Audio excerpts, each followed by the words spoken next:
Hello and welcome to the Career Speakeasy, a casual, fun, and irreverent place to share ideas about career development, the world of work, and life in general.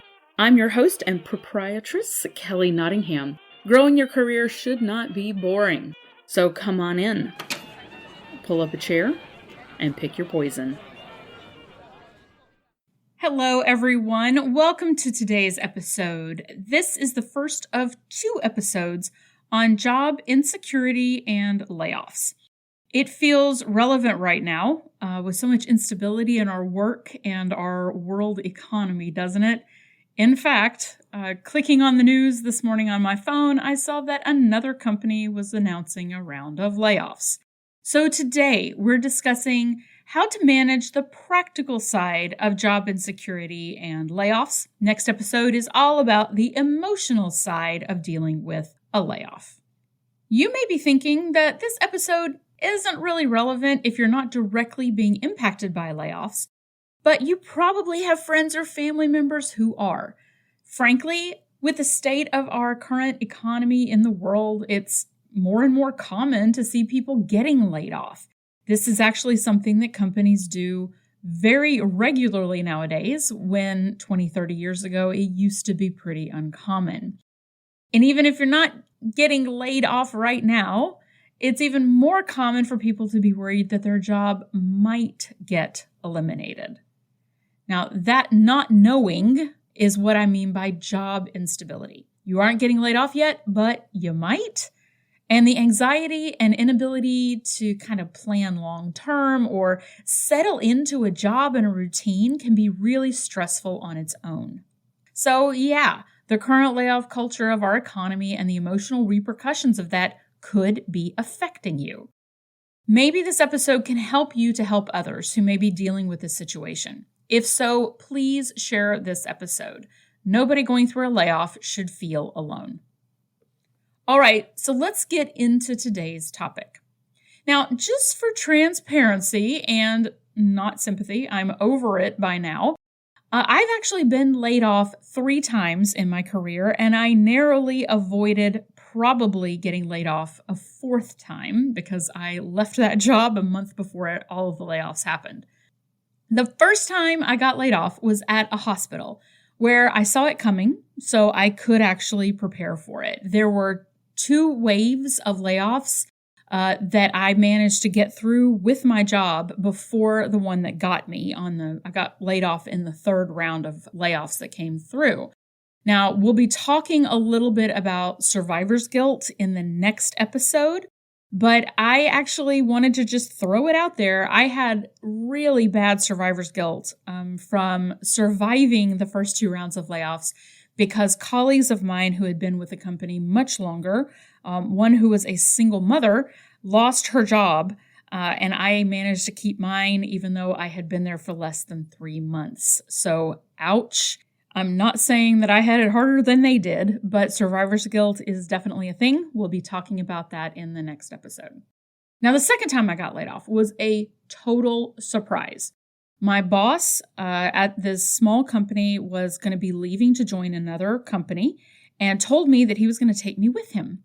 I went on a vacation thinking that when I came back, he was going to announce that we both were leaving, and I wanted to go ahead and get this vacation in. It was the only time I was going to be able to take it that year. When I got back from that trip, I found out that my boss had already put in his notice that he was leaving. He told me that there were 3 days left before his last day, which was also going to be my last day, but he could not take me with him after all. So I had 3 days left of work before I was losing my job, and I was not going to be getting any severance. We'll be talking about anger in the next episode too. I will say I did not behave in a very professional manner at that point, but I did manage to get some severance from the business owners. So there you go. Now, the 3rd time I got laid off was due to a corporate merger. Any of you who have ever been through any kind of merger or acquisition know that this is very common for duplicative roles within these 2 organizations, that things are going to be kind of picked over and decisions will be made about who needs to stay and who needs to go. Now, this particular company I was on the small end. I was on the acquired end of this merger. My company was getting bought out by another. And in an amazing show of zero logic, they laid off the entire training team first, right before they rolled out a massive number of changes to policies, procedures, software programs, and leadership policies that we were then unavailable to help train all of the people on. So, that made zero sense. Now, I saw the writing on the wall with that one. Because we knew the merger was coming, I kind of suspected that one might happen. So fortunately, I was able to prepare in advance again. My first layoff was painful because I took it personally. The second layoff was painful because it was a complete surprise and I was unprepared.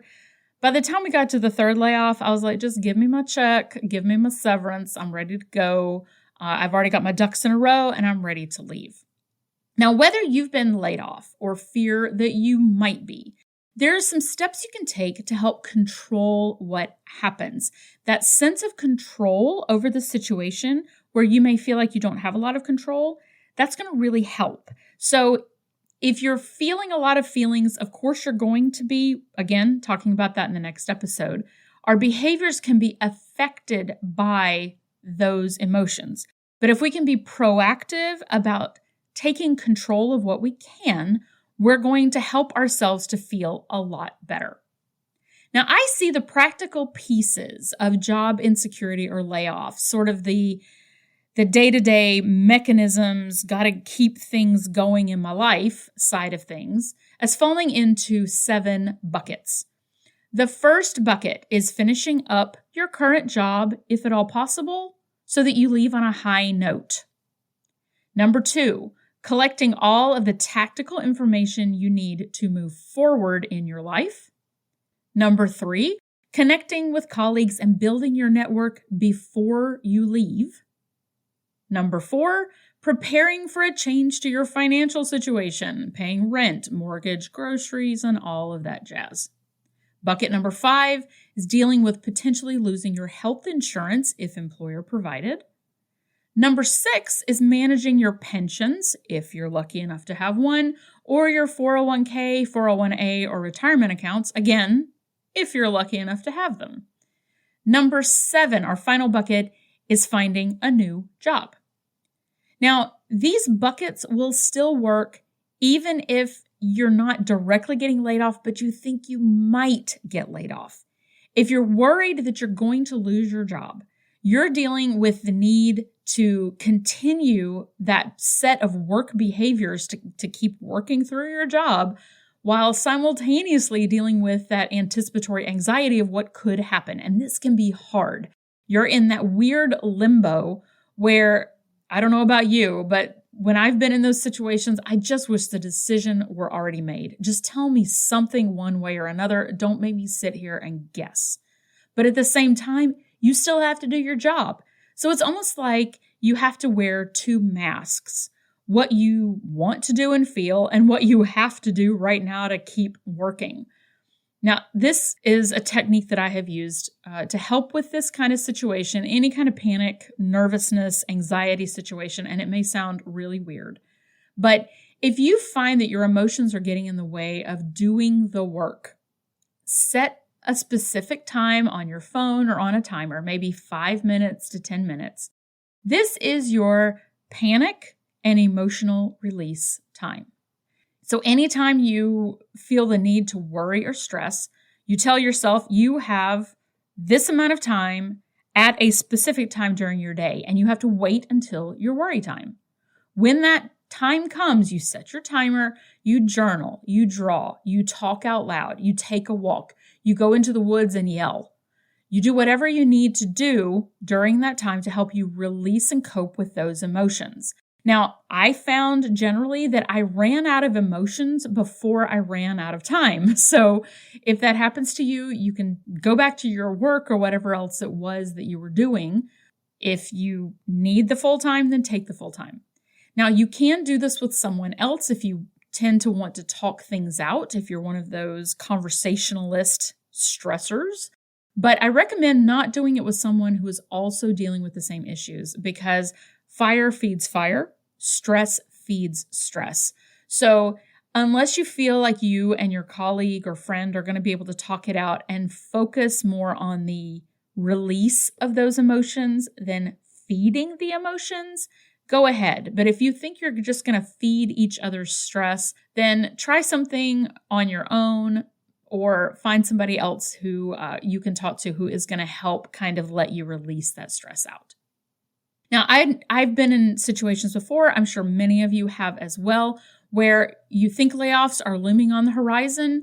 They're being discussed in the employee rumor mill or grapevine. That alone, those whispers of things coming down the pipeline can also cause a lot of anxiety. So anytime you start to feel this stress or anxiety about, I am going to lose my job or I might lose my job, the best way to deal with it is to be as proactive as possible to prepare just in case it happens. If it does happen, you're way ahead of the curve.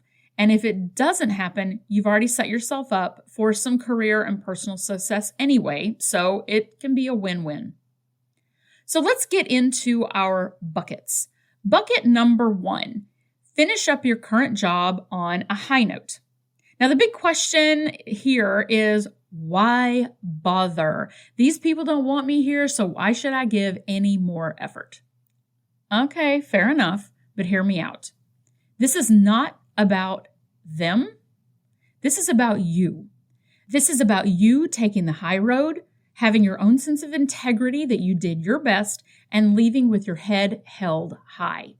If you do your best in the last few days or weeks on the job, you know something about yourself. You know you're a person who isn't downtrodden, who you don't let anger or hopelessness get the best of you.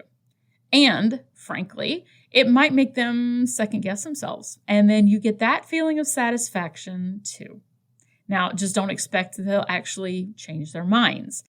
I'm sure it might happen once in a blue moon, but the reality is once they've gone through all of the back-end HR-related processes of eliminating a job, it's not likely to be reversed. So don't go into it thinking like, if I do my best, I'm going to get them to change their minds. That's that stage of change management called denial, and it's probably not going to happen. But if you leave on a high note, it can give you that sense of satisfaction that they might regret letting you go. And sometimes that's enough. Next up, write out a list of the things you want or need to do before your job ends. What projects can you finish up before you go? What can you wrap up before you leave? What does the poor sap who has to take your work next need to know about it? And yes, I said it that way because that's always helped me to get through some of my own anger. And the same goes with the next piece in this bucket, training documentation on the processes or on your work. Yes, it's possible or probable that someone else will be taking on the work you were doing, whether they want it or can handle that workload. And a lot of you have been in this situation, I bet. I know I have, where I didn't get laid off, but then I'm stuck trying to do my own work and the work of a former colleague who was let go. Now, when that person left angry or upset and didn't leave any guidance on how to do their work, I get it. We all get it, right? But it's taking out the anger on the wrong person. It's probably not your replacement's fault that you got let go, and it's not really fair, and it's really not good karma to take it out on that person. So if you can, try to leave some instructions or guidance to the poor person who's left behind to pick up the pieces. As much as you want to, do not badmouth your company publicly. This has backfired on social media so many times, including LinkedIn, not just other social media. People get mad, they air their dirty laundry to the world, and now when you apply for new jobs, that vitriol against your former employer will pop up. Don't give in to the temptation to blast out your hurt and anger to the world. If there's something that is illegal that took place, then absolutely take your complaints, but to the correct legal channel. Companies are mostly pretty savvy nowadays about not screwing up royally when laying people off. Yes, there have been some high-profile public complaints against companies doing things in a really horrible or potentially illegal way recently. We've seen that.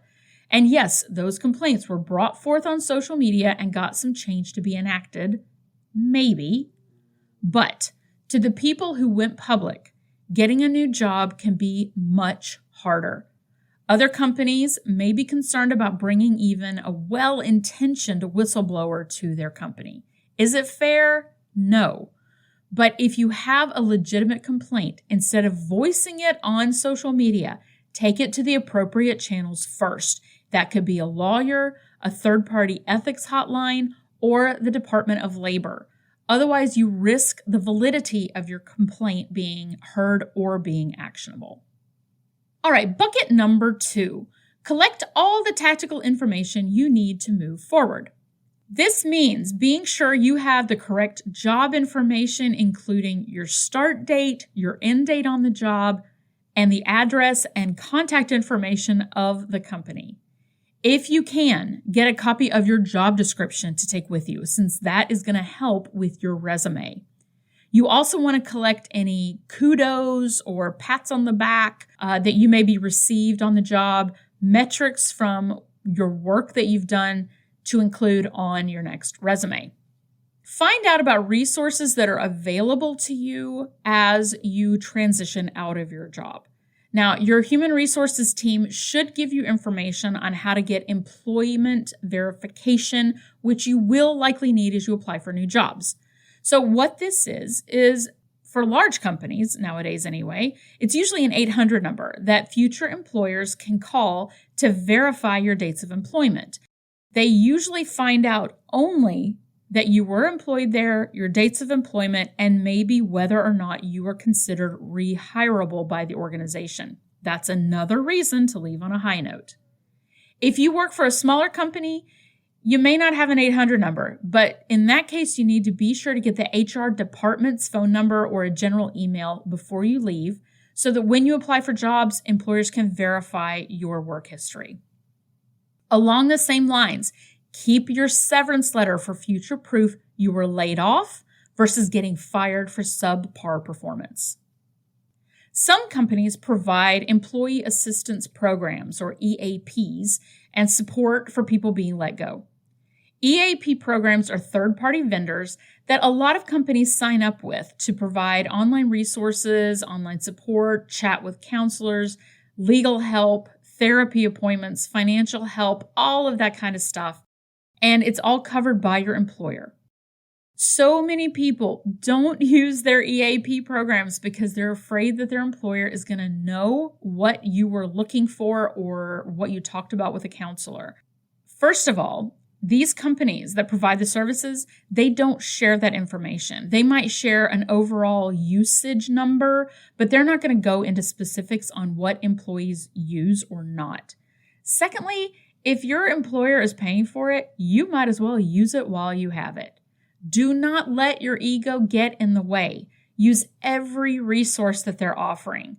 These could be resume and job search assistant, budgeting advice, more on that later, and so on. Use them up. Consider this a way to stick it to the company if you feel mad about it, but don't let those free resources go. In just a moment, we're going to be talking more about insurance, but as a reminder, before you leave the company, if you're in the United States, make sure you get any information available about COBRA insurance coverage. Now, when you find out about these resources, again, use them. I can't stress this enough. Don't let your frustration or your anger or your pride get in the way of using these services. Placement services, resume help, interview help, counseling, all of these are beneficial. Use all of them and use them early. Before we move on to the next bucket, I did want to share a funny story about this one. So at that job at the hospital where I was working, I was, of course, working in the training and development department.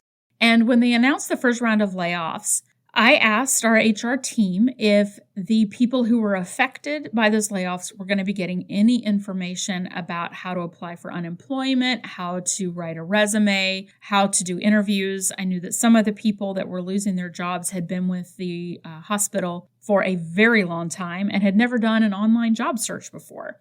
And my soft, sympathetic heart wanted to help as much as possible. So I got permission to put together a guide, a transition guide for them. I pulled a ton of information from the Department of Labor site, how to apply for unemployment, how to apply for health insurance, how to write resumes, how to do interviews, how to look for jobs, how to create a budget, how to talk to your family about losing your job, all of these different things. I put them in a nice little booklet, got everything all pretty and organized, and it was given out at each round of layoffs. When the third round of layoffs came, and I went in to meet with the HR person who was my designated person to tell me that I was losing my job, she actually tried to hand me a copy of the book that I had written about getting laid off. And I just had to laugh a little bit and say, I think I've already got that, but thank you. I appreciate that you think it's useful. I guess it didn't save my job, but I was at least able to help some people. That still kind of makes me laugh to this day that they turned around and handed me the transition guide that I had written for them. Anyway, moving on to bucket 3. Connect with colleagues and build your network before you leave. Make sure to get contact information for people you want to stay connected to. And let people know that you're leaving the company. Now, this is controversial, but I recommend telling people you got laid off. Sometimes companies don't want you to do that, but you know what? I don't really care. Why? I've been in situations where I've been laid off or where I put in my notice voluntarily and was told not to tell anyone because the company, A, didn't want to start a panic. Hello, the grapevine in companies is alive and well, y'all. You aren't hiding anything. Or B, I was promised a formal announcement that I was leaving and that announcement would go out to the company. I had seen that other people had been told the same thing and surprise, nothing was ever sent out. Those job eliminations were just swept under the carpet. So I sent out my own. Now, I'm not recommending sending a company-wide email with you making an obscene gesture and telling the CEO where to shove the job. Do not do that. But I am saying don't let the company hide the fact that you're leaving, especially if you've seen this kind of thing happen in the past. Why? Well, many people get jobs through networking, and if people don't know you're gone, they can't help you find a new job. Along the same lines, letting people know you're leaving is the perfect time to ask for recommendations on LinkedIn.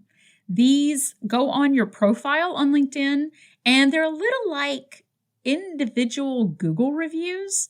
So you can ask for these when you tell people that you're leaving. If you've liked working with me, if you would like to help me in my job search, please go on recommendations on LinkedIn and leave a little note about how great I am to work with. Now, if your job was eliminated and you didn't get a chance to connect before you left, maybe you got walked out of the building in one of those awful kinds of layoffs, reach out anyway. Connect with former colleagues on LinkedIn or other social media sites or through calls or emails or texts.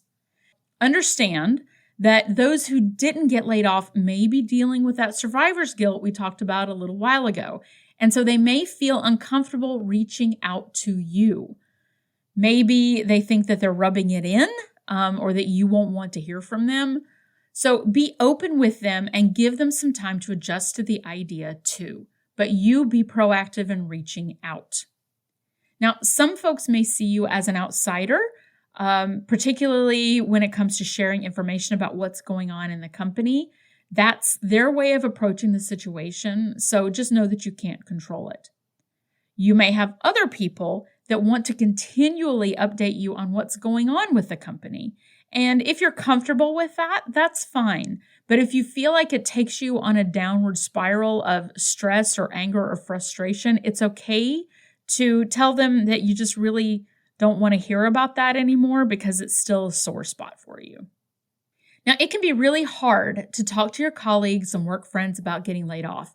You may have a lot of fear about losing those friendships and connections. Honestly, some of them will go away. That's natural. It's part of being an adult in modern society. But some of those connections will stay. And thankfully, we have the technology nowadays to stay as connected as we want. Also, know that you'll make new work friends.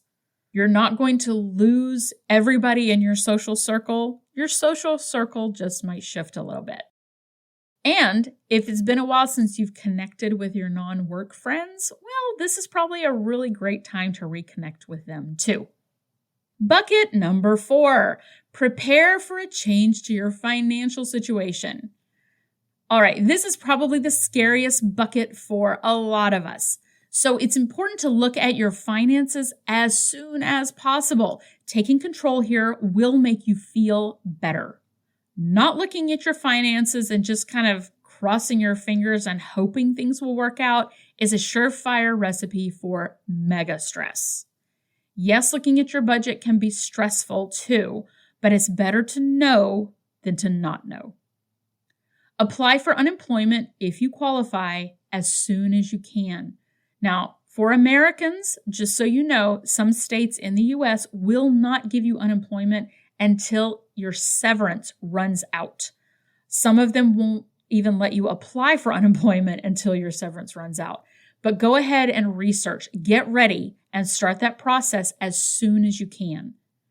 Also, know that sometimes it can take 2 or more weeks to start receiving payments after you've already submitted your information, depending on your state.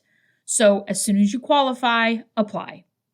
Also, it's important to know what the cutoff for benefits are if you start doing a part-time job or gig work. This one has bitten me in the rear end before. I thought I was doing a great thing by taking on part-time work, but they actually reduced my unemployment because I was working. Some states will take out the equivalent of your reported earnings above a certain amount, say $50 or $100. Do not lie if you're making money on the side. It is not worth the drama and it's fraud. You will get caught, so don't do it. Take a good hard look at your budget. Now, if you don't have one, guess what? It's time to make a budget. If you're saying to yourself right now, I have no idea what our costs are in our household, then it's definitely time to budget. Uncertainty about finances hits on those most basic psychological and physiological needs, right? Food, shelter, water, safety. Budgeting isn't the most exciting thing in the world to do, but it's important to know where you stand.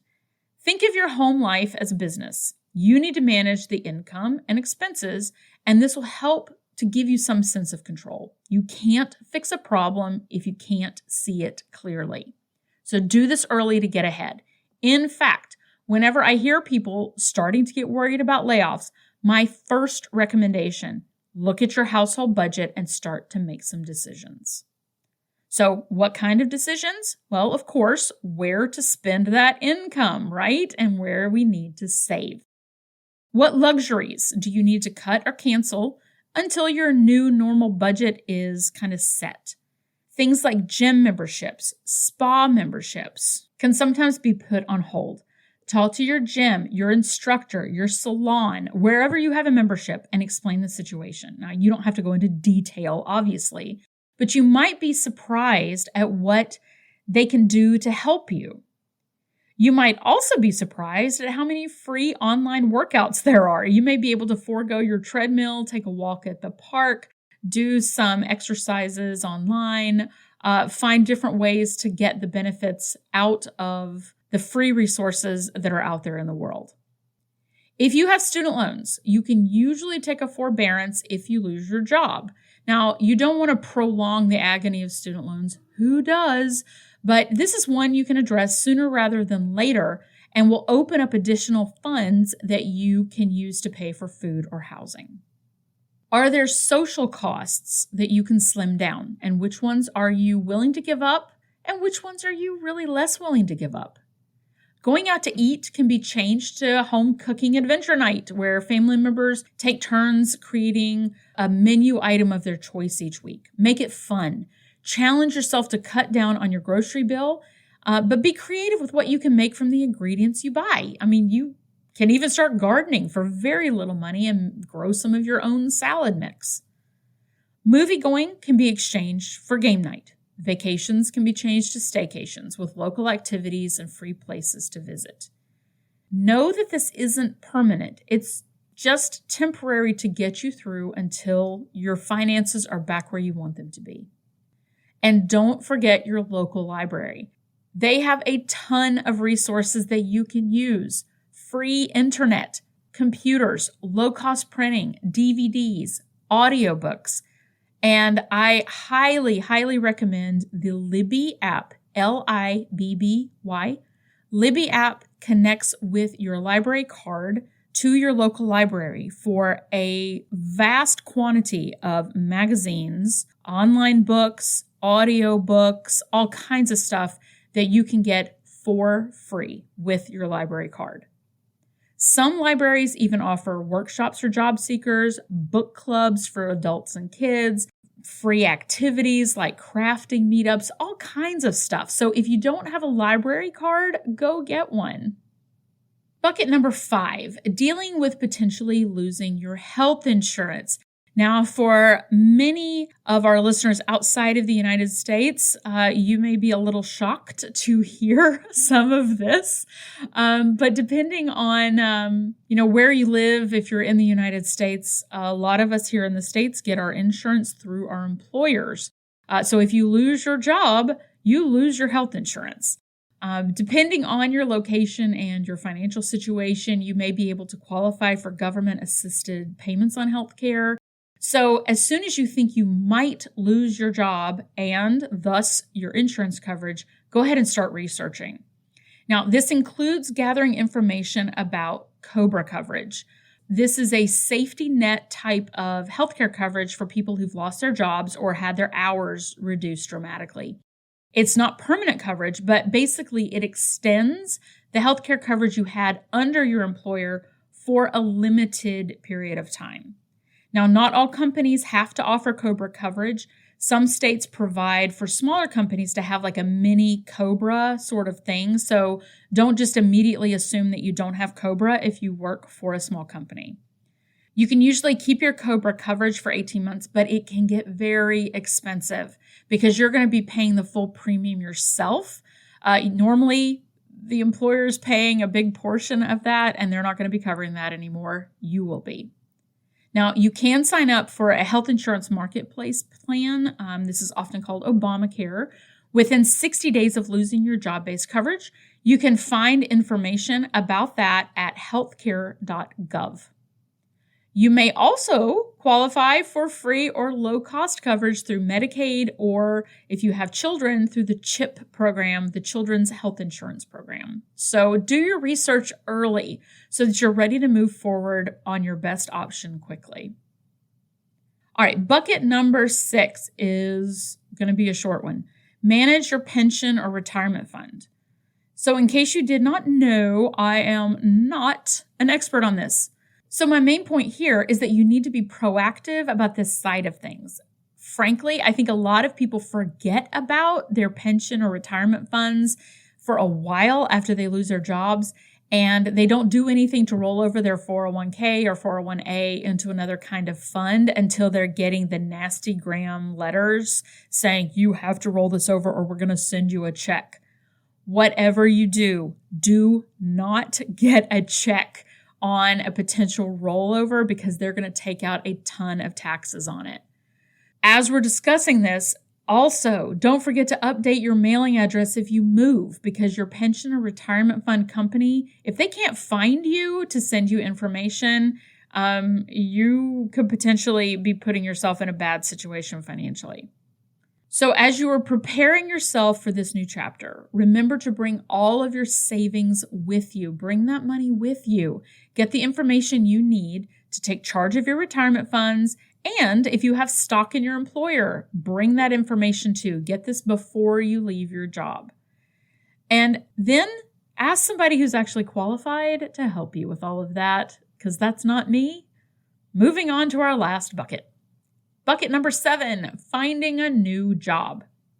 Now, if you have the luxury, and yes, this is a luxury, to take a few weeks off before starting your job search, you may want to do that for your own stress levels and well-being. Again, we're going to discuss that a little bit more in the next episode, but I want to put that out there now. For most of us, though, it's not really feasible to take breather time after a layoff, and we need to jump back into the job market right away. So how do we do that? Well, we need to refocus ourselves to this new reality. Our job is now finding another job. And we need to set ourselves up for success in this new temporary job. It's a great time to ask yourself some big questions. What kind of job do you want? Do you want to do the same kind of work? Where would you like to work? Nowadays, we need to ask if we want to work in an office or hybrid or remote, or are we flexible about that? Are there any specific companies we want to work for? Any that we don't want to work for? Maybe you want to move into a different career. Maybe you want to be an entrepreneur. Is this the right time to start that business you've been thinking about? And do you have the savings to get you through the gap of not being profitable in your new business right away? Find out what other services your Department of Labor or unemployment office offers. Some offer free resume and interview workshops, job placement assistance, computers for job searches, all of that kind of stuff. Set a new routine for yourself, especially if you need structure in your life. If you don't like a really rigid time schedule, think about chunks of time that you're going to spend every day working on different aspects of your job search. Now, if you're still working, set a time each week for job searching, resume writing, interview practice, and so on. Make sure that you're taking out a little bit of time to do that.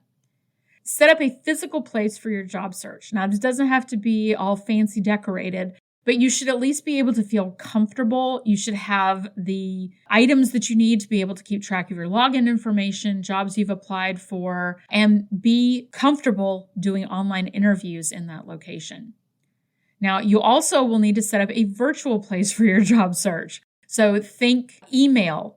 Google has free email, calendars, a suite of office software that you can use to put up your resume, cover letters, all that kind of stuff, and track where you've applied for jobs. Microsoft also has options. Just please be sure to pick a respectable email to go on your resume and not something inappropriate. Speaking of resumes, update your resume. There are tons of templates online. I have a lot of opinions on these. I have done some videos that talk about graphic resumes and why they're not necessarily a good idea. So stick to a traditional resume. It's going to work with the systems, the automated systems that companies use nowadays for the applicant tracking. As you're writing your resume, get some friends to look it over for you and give feedback. Keep it to 2 pages max. Make it broad enough for someone outside of your role or company to understand what you're talking about, and use as many numbers as make sense. So you want to put in the money that you saved on a project or the number of people you managed, that kind of thing, to show the extent or the scope of your skills. If you want a more organized step-by-step process on writing your resume, I do have an online resume course available on Teachable. It's about 2 hours long, walks you step by step through writing a great resume. I'll put a link in the show notes to that course if you're interested. Now, don't be embarrassed to ask for support or help from your coworkers with your resume writing and with your job search in general. Meet for lunch or coffee with other people who maybe were laid off or who are in the same state of limbo that you are. You can vent for a little bit, but don't let it take over the conversation. Keep these conversations forward focused and moving on to the next step. Set up online job searches on Indeed or LinkedIn that will email you with jobs that fit the kinds of title, the field, the salary, or the location that you're looking for. You'll get emails on a daily or weekly basis, and they scour the internet for those job listings. So it's really beneficial to get those online job searches set up. Practice for your job interviews, and I do cover a little bit about this in my course. Many companies use behavioral interviews, which ask questions about situations you faced in the past. If you've never done one of these are challenging interviews to walk into unprepared. So figure out, if you can, what kind of interview that you're going to have and prepare for it in advance. It may be a panel interview. It may be a one-on-one interview. It may be a series of interviews with different people. You may have to have a portfolio or a presentation ready. Try to find that out.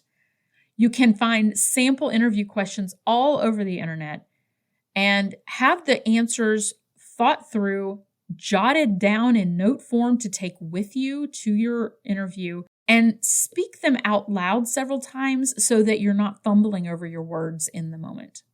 Enlist the help of other people to find your next job opportunity. This can mean volunteering if you have the time.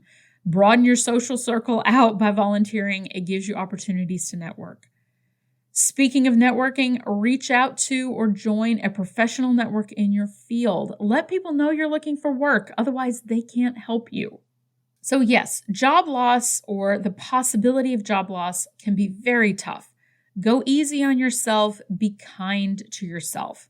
Recriminations, beating yourself up, taking a lot of blame for what happened, especially if it's unfounded, is not going to help you at all.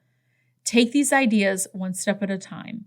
If you need to step away to take a walk or breathe or relax, do it. Don't let your job search take up 100% of your time. Exhaustion isn't going to help you. Know that you'll get through this. All right, everyone, I hope that this has been helpful. If you know of someone who may be struggling with job insecurity or layoffs and you think this episode would help, please share it with them. And if you have suggestions for how you have dealt successfully with job insecurity or a layoff, I would love to hear it, and we'll share it out with our listeners. Take care, everybody. Talk to you soon. Okay, here's a quick aside. If you have as one of your new goals for this year to find a job that you really enjoy, but you're having a hard time writing your resume, I can absolutely help with that. I have an online resume course that walks you through the process step by step using my 20 plus years of corporate training and development experience to help you craft a resume that's really going to make you shine. If you're interested, I will link to it in the show notes. Right now, we are running that course for only $57. You get lifetime usage out of that course. You can go back and review as many times as you would like. So if you're interested in growing your expertise in writing your own resume and preparing for your interviews with that resume, and if you'd like to support me and the podcast, I would appreciate it. Thanks. Well, thanks for joining me. If you have suggestions, feedback, or just something random you want to share, email me at careerspeakeasy@gmail.com. And come visit again soon. Cheers.